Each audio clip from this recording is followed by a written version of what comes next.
Roosad käärid on Rocca al Mare kooli moeshow, mis toimub sellel aastal juba 17. korda ning see on kõige kauem koolis püsinud traditsioon, mis on siis õpilaste poolt algatatud.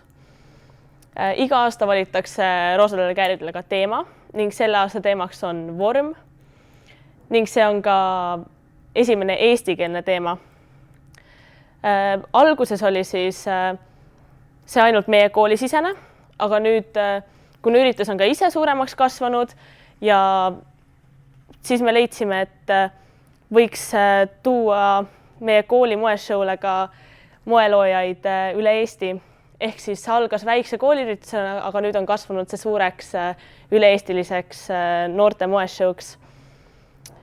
Minu isiklik seos roosade kääridega on siis, et sellel aastal olen ma peakorraldaja ning olen roosade kääridega seotud juba 4 aastat ning see on mulle hästi südamelähedaseks saanud ja alati on see ürituse osa nagu selline võimas ja pidulik sündmus, aga mis mulle kõige rohkem roosade kääride juures meeldib, on ikkagi kõik see, mis toimub enne üritust ja ka natuke aega pärast, ehk siis see korralduslik pool just.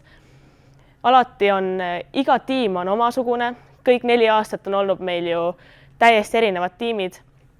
Ainult osad inimesed on samaks jäänud, on vilistlaseks ära läinud, on inimesi juurde tulnud ja just see korralduslik pool ja kõik see, et kuidas midagi toimib, kes mida teeb, et see on nagu kõige huvitavam üldse roosade kääride juures.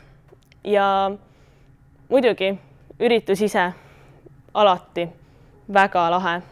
Mina ise pole viimased 4 aastat küll üritust väga näinud, siis ma olen terve aeg ringi jooksnud, aga ma tahaks soovida jõudu ja jaksu ka järgmistele roosadele kääridele ja ma loodan, et see traditsioon jääb ikka väga-väga pikki aastaid kestma.